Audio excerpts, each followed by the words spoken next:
Many times you see the question in your question from जो बेरेट itself, बेरेट language से, लेकिन कई बार क्वेश्चन आते हैं आपके उन्हीं बेरेट की लैंग्वेज के एक्सप्लेनेशन से. एंड सेकेंड इंपॉर्टेंट पॉइंट आप in this regard is what is the scope of this is the general concept of TPA कि what is the scope of this act. Scope means what, Hindi में बोले तो विस्तार कितना है इसका, कि कहाँ, what are the extent, what it covers actually, what kind of matters are covered here and what matters are not covered here. And from the concept clarity of this, that is what scope of this act, you may also see the questions in your prelims, not in the mains, but you can expect the question in prelims. Try to understand this now, scope of this act. See question कैसे आएंगे यहाँ पर, ये जैसे कि please write down question, क्या बनाता हूँ क्वेश्चन आपके. क्वेश्चन ओनली दिस, मैं यही देता हूँ. देखिए, इफ आई सी कि transfer of property act is the complete code for the limit transfer of properties, this statement is correct और नॉट. तो ये इसको समझने की जरूरत, this is not correct. See scope में समझिए, स्कोप का मतलब क्या है यहाँ पर. Scope of transfer of property act is limited, it is not complete code of transfer property. This is what, try to understand this thing. Scope of TPA is limited.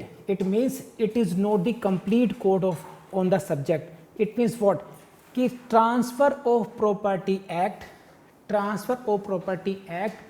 is not dealing with all the law over the subject. Name is क्या है? Transfer of property. This is not transfer of immovable property. ऐसा तो नाम है नहीं. This is transfer of property act. तो इससे क्या लगता है कि जैसे सारा का सारा इसमें कंपाइल्ड हो जाना चाहिए, but it is not so.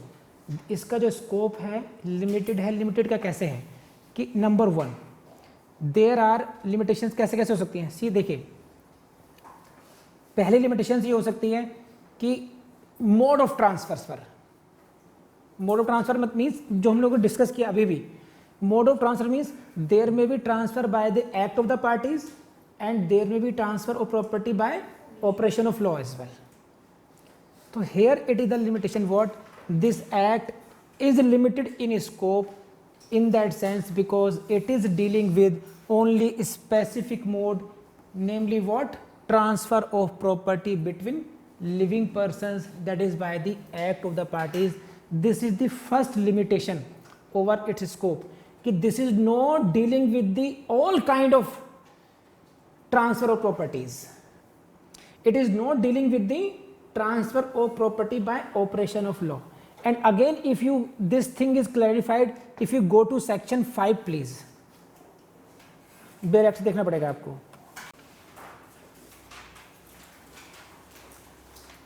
See, this is transfer of property defined. Section 5 defines what? Transfer of property. In the following sections, transfer of property means an act by which a living person conveys property in the present or in future to one or more other living persons.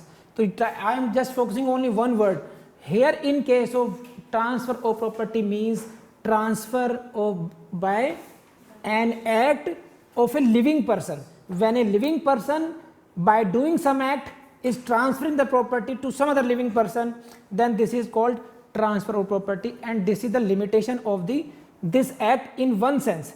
Limitation का मतलब यहाँ पे नहीं, इसकी कोई कमियां नहीं बात कर रहे हैं हम. This is not deficiency. This is what it deals and what it does not deal.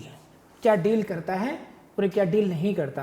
तो इन दैट केस इसका जो स्कोप है वो लिमिटेड के सेंस में कि this is only dealing with the one kind of specific mode of transfer, that is what, between the living persons. And this line gets support from which section? Section 5.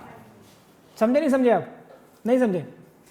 Now second बात, territorial jurisdiction की बात करते हैं. तो for that purpose now you come to the section 1.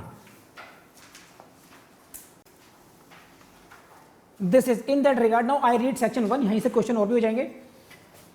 Heading of section 1, short title and commencement. This act may be called Transfer of Property Act 1882. You must have highlighted this. The first question in your prelims. Commencement, it shall come into force on 1st day of July 1882. And this is second question, date of enforcement. and the question will be from like this: Transfer Property Act came into force on which date? देखिए, March 1st, April 1st, May 1st. Year is same. None of these. See, this is Chhattisgarh judiciary exam. How they try to confuse you in this case? Exact date of enforcement क्या है? 1st July, यानी 1. Year क्या है? 1882. In all these options, you can see year is same, 1882. Date is same. They are trying to confuse you. March, April, May, and answer was July. So be specific in this. And again, I am saying, whenever I start any act, I always say be cautious of this. Make a list, make a tabular form of these dates. Dates of enforcement एक side में, एक column में, and name of the act एक side में. याद कर लीजिए इसको. नेक्स्ट क्वेश्चन देखिए. Again same questions, UP judiciary में, उत्तराखंड जुडिशरी में, हर जगह डेट ऑफ एनफोर्समेंट क्वेश्चन पूछते हैं. अगेन ईयर पे क्वेश्चन पूछ लिया. Now come to the extent. It extends in the first instance to the whole of India, except the territories which immediately before the 1st November 1956 were comprised in Part 1 state, Part B states, or in the states of Bombay, Punjab and Delhi. See, try to understand. क्या हम लोग क्या पढ़ रहे थे अभी? हम लोग पढ़ रहे थे स्कोप ऑफ दिस. लिमिटेड है नहीं है. तो मोड ऑफ ट्रांसफर हम लोग बात कर चुके नंबर 1 पर. नंबर 2 है व्हाट इज द स्कोप या extent of its territorial application, and I am saying in that regard this is the position.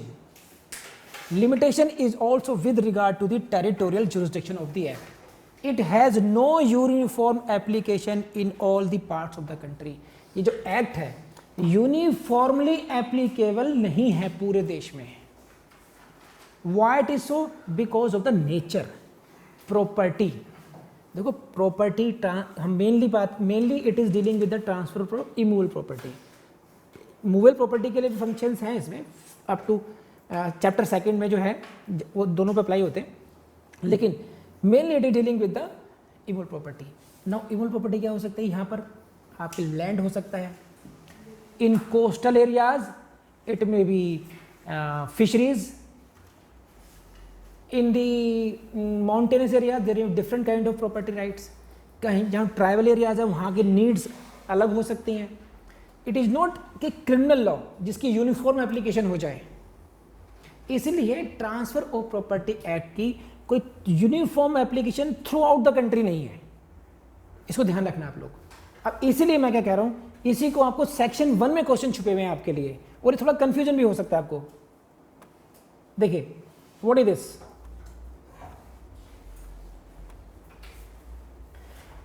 First instance में it extends in the first instance to the whole of India. ये कोई दिक्कत है ही नहीं. यहाँ पे accept JNK खत्म हो चुका पहले, तो इसमें तो है ही नहीं. और अब लगभग सभी एक्ट से जो आपके प्रिय लाइन है, because of the Jammu and Kashmir reorganisation act has come into force, because of that now CPC में आप क्या करेंगे? पहले पढ़ते थे it extend to whole of India except Jammu and Kashmir. That except the state of Jammu and Kashmir has gone now. Whether it is the partnership act. तो कितने खुश हो गए आप लोग, कितना मुश्किल काम था याद करना. तो वो अब नहीं है. एक्सेप्ट जम्मू एंड कश्मीर यहाँ पे तो था ही नहीं, पहले से नहीं था, लेकिन अब जनरली सबसे खत्म हो गया वो. ठीक है. जो नए बेरेक्ट्स आ रहे हैं उनमें अमेंडेड फॉर्म आने लगी है. अब उसमें लिखा हुआ है कि this phrase has been now omitted. Now it come to this. Except कहाँ कहाँ लागू नहीं होगा? Except the territories which immediately before the 1st November 1956. Please याद कर लीजिए इस डेट को. were comprised in Part B states, second in the states of Bombay, Punjab and Delhi. In areas में इसको एप्लीकेबल नहीं किया गया. अब इसका मतलब क्या है? पार्ट बी स्टेट्स कौन से हैं? इसका कुछ जनरल कॉन्सेप्ट देता हूँ. देखिए एग्जाम के पर्पज से इतनी बात याद रख लीजिए, एग्जाम खत्म हो गया. मैंने एग्जाम ऐसे क्वालिफाई किया ना, क्योंकि टीचर हूँ मैं. अब मेरा फर्ज बनता है हर चीज़ को समझाना आपको, भले काम कई बार काम की नहीं भी होती है. एज ए स्टूडेंट मैंने कभी ध्यान नहीं दिया इस पर जब मुझे एग्जाम देने थे. तो आप चूज़ कर लेना आपको कितना ध्यान देना है. जनरल कॉन्सेप्ट समझाता हूँ आपको मैं क्या है. देखिए थोड़ा हिस्ट्री समझनी पड़ेगी आपको. लक्ष्मी हम पर हम लोग कौन राज करते थे? हम पर फ्रेंच लोग यार राज करते थे, है ना? या कौन किस देश के लोगों ने राज किया हम पर? फ्रेंच ने, जर्मन्स ने, ब्रिटिश ने. ब्रिटिश, बड़ी जल्दी आ रहा है, इसको भी याद करके बोलते हैं क्या? सो सी 1857 से पहले की स्थिति में और 1857 की स्थिति में उनकी पॉलिसीज में चेंज आया। 1857 से पहले जो उनकी ब्रिटिशर्स की नीतियां थी, पॉलिसीज थी, दे वर एनेक्सिंग द ऑल द जो रूलर्स थे। हमारा देश जो है वो यूनाइटेड वैसे नहीं था, उसमें केवल एक ही यूनिटी थी, वो थी हमारी कल्चर की। कल्चरली वी वर सेम लगभग, जो हमारा जो रिलीजियस कल्चर कह लीजिए या वो सब लगभग पहनावा, बोलचाल, वो सब, वो भी डाइवर्सिटी के बावजूद भी कहीं ना कहीं यूनिटी थी। लेकिन पूरा का पूरा देश अलग अलग टुकड़ों में बटा हुआ था। परिधि वहाँ की रानी, श्रेयांश वहाँ के महाराजा, ये वहाँ के नवाब, हम अपना अपना सबका एरिया बटा हुआ था बुरी तरीके से, है ना। तो जब लोग अंग्रेज लोग आए तो उन्होंने धीरे धीरे सबको हड़पना शुरू किया। मैं बहुत छोटा करके बता रहा हूँ लोगों को। तो उनके कंट्रोल में, यानी कि ब्रिटिशर्स के कंट्रोल में एक major part of territory control में आता चला गया। लेकिन 1857 में रिवोल्ट हो गया। 1857 में फर्स्ट बिग रिवोल्ट हुआ अंग्रेजों के खिलाफ। और उससे पहले ब्रिटिश इंडिया जो कंपनी थी, ईस्ट इंडिया कंपनी थी, उसका रूल था। किसका रूल था? 1857 से पहले ईस्ट इंडिया कंपनी रूल कर रही थी। जब इतना बड़ा विद्रोह हो गया, रानी लक्ष्मीबाई, नाना पाटेकर और नाना साहेब और दिस दैट, नाना साहेब और उस समय के जितने भी योद्धा थे, जितने भी आप पढ़ना हिस्ट्री में, तो जब वो इतना रिवोल्ट हुआ, इसे कहते हैं फर्स्ट वॉर ऑफ इंडिपेंडेंस, उसके बाद में वहाँ के जो पॉलिटिक्स है, तो जैसे हमारे यहाँ पर पॉलिटिक्स होती है, पार्लियामेंट्री फॉर्म ऑफ डेमोक्रेसी वहाँ बहुत पहले से है। तो जैसे यहाँ पर हर बात में बवाल मच जाता है, एक रूलिंग पार्टी होगी और एक अपोजिट पार्टी होगी, ऐसे ही वहाँ पर भी होगा। अब जरा सोचो, अगर हम लोग ब्रिटेन में होते तो हम कहेंगे देखो भारत में क्या हो रहा है, भारत में ये रूलिंग पार्टी की सपोर्ट से ईस्ट इंडिया कंपनी ऐसा कर रही है, वैसा कर रही है, क्योंकि मुझे वो माल नहीं मिल रहा, आपको मिल रहा है तो मैं आपके पैर खींचूंगा। तो वहाँ की पॉलिटिकल सर्कमस्टेंसेस के बाद में देखते हुए वहाँ की गवर्नमेंट ने ये डिसाइड किया कि भाई 1857 के बाद में अब ईस्ट इंडिया कंपनी का शासन होगा खत्म और ब्रिटिश गवर्नमेंट का शासन शुरू हो जाएगा। तो वहाँ पे जो रूलिंग क्लास है वो चेंज हो गई। वो तो 1857 के बाद में क्या हुआ कि ब्रिटिश इंडिया का शासन हो, ब्रिटिश गवर्नमेंट का शासन आ गया। आप समझ रहे हैं? पहले कौन रूलिंग कर रहा था? रूल कर रहा था कंपनी, रूल कर रही थी। जैसे रिलायंस कंपनी हो गई, उस समय कंपनी कौन सी हो गई? East India Company. That company was ruling the entire nation. Now the ruling जो एलिमेंट है that change from company to the British government. Now the British all area came into the occupation of the British government. Now they changed it, the policy. Now we will not annex the जो small जो states हैं। अब जो राजा महाराजाएं हैं वो अपने अपने बने रहेंगे, हमें उनसे छेड़छाड़ नहीं करनी है। तो अब दो पार्ट हो गए इंडियन टेरिटरी पर। एक पार्ट वो हो गया जो ब्रिटिश इंडिया के कंट्रोल में आ गया, one part was in direct control of the British India, and other parts were being ruled by the native rulers. Like you have seen the film Lagaan, there was a maharaja in this, तो there was a king, that king was ruling the territory but it was indirectly controlled by the Britishers. So now within the Indian territory there were two kinds of administrations. One was being directly controlled by the British government and other was being controlled by the native rulers, but they were also ruled by the Britishers. Just to control that there should not be any dissentiment. They want to rule out any kind of 1857 kind of revolt now. So now when we got the independence, what they did, they said we are giving the independence to whatever we have been ruling. जिस part को हम लोग rule कर रहे थे उसको हम लोग आजाद कर रहे हैं, and we are giving freedom to this rulers, native rulers, whether they want to join us this और नॉट। ये आप पर, जैसे मान लीजिए आप सभी राजा महाराजा हैं अपने उसके, तो आपको फ्रीडम है, आप भारत को ज्वाइन कीजिए, या इनको हम लोग आपने पढ़ते आए होंगे रियासतें, प्रोविंशियल स्टेट्स, है ना। सो नेटिव रूलर्स के उसमें था। तो अब उन्होंने वहां से एक कॉन्सेप्ट निकला कि वो जो बाकी जो ब्रिटिश इंडिया के बाद में जो टेरिटरी जुड़ी, तो उनको हम लोग को नाम दिया गया पार्ट बी स्टेट्स। तो इसमें आपको बहुत फाइन डिटेल्स में जाने की जरूरत नहीं है, because it is not needed. कुछ बैकग्राउंड आपको बताता कि पार्ट बी स्टेट्स का बैकग्राउंड कहां पर है। जब स्टेट्स का रीऑर्गेनाइजेशन हुआ उससे पहले की स्थिति में पार्ट ए स्टेट्स में वो स्टेट्स थे जो डायरेक्टली कंट्रोल में थे इंडियन ब्रिटिश गवर्नमेंट के, और पार्ट बी में अदर स्टेट्स को रखा गया था। तो अब यहाँ पर आ जाते हैं as for the application of, कुछ समझ में आया बैकग्राउंड क्या है। अब now we come to this fact only that this has no uniform application. Earlier it was the position. Now for the point of view of your exam, what is the exact position? Except the state of Punjab, Punjab राज्य को छोड़ करके TPA is applicable with some modifications throughout the entire country now. So this is the question of prelims. Where it is not applicable, it is not applicable in the case of state of Punjab. Now why I am saying, please come to second row. See this second para, I read it. And any state government may from time to time by notification in the official gazette exempt either retrospectively or prospectively any part of territory administered by such state government from all or any of the following provisions, namely this, and third pattern पढ़ लीजिए, notwithstanding anything in the foregoing part this. मैं आपको इसका लबोलब ना तो पढ़ा करके कि सेंट्रल एक्ट है, it is being applied of whole of India, लेकिन जहां जहां हमने मना कर दिया इन स्टेट्स को, यहाँ की जो स्टेट गवर्नमेंट्स हैं they are free to apply these provisions with modification subject to them. जो उनको मॉडिफिकेशंस लगता है, जहां जहां लगता है अपने ऑफिशियल में गजट में लाइए और उसको अप्लाई कर दीजिए। And you will see in your bare act so many notifications are there, they are being applied to this part in different ways.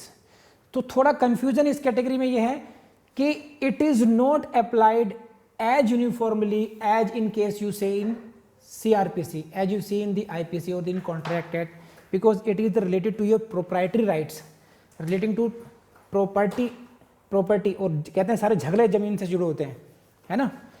तो इसीलिए मॉडिफिकेशंस स्टेट्स ने किए, नोटिफिकेशंस लाए स्टेट्स ने, और अपने अपनी टेरिटरीज में उन लोगों ने इसको अप्लाई किया विद सूटेबिलिटी, उनके जो स्टेट की सूटेबिलिटी है उसके हिसाब से। अब आपके काम की बात क्या है इसमें, आपको प्रीलिम्स के पॉइंट ऑफ व्यू से केवल एक लाइन याद रखनी है इस सारे बैकग्राउंड के बाद में कि TPA is applicable through out the territory of India accept the now state of Punjab at present. ये आपका प्रीलिम्स का क्वेश्चन बनता है, बस भूल जाइए बाकी सारी बातें क्या हैं, इतना याद रखेंगे प्रीलिम्स का क्वेश्चन आपका हो जाएगा। नेवर इन मेंस में कभी आपसे आएगा नहीं। प्लीज रेज हैंड अगर बात समझ में आ गई हो तो। बढ़े आगे, see the question this, who may make rules consistent with the provisions T P act, state government. यहाँ से क्वेश्चन आया हुआ MPPCS यूनिवर्सिटी में, कर लेंगे आप। Now we have been dealing with the topic of scope. तो इस टॉपिक से हम लोगों ने बात की थी कि लिमिटेशन भी है, टेरिटोरियल जुरिसडिक्शन की भी लिमिटेशंस हैं यहाँ पर। ये तो दो लिमिटेशन हो गई इसमें। Number 1 was mode of transfer only by the act to the parties, number 2 is territorial limitations हैं। अब अगले क्या है नेक्स्ट,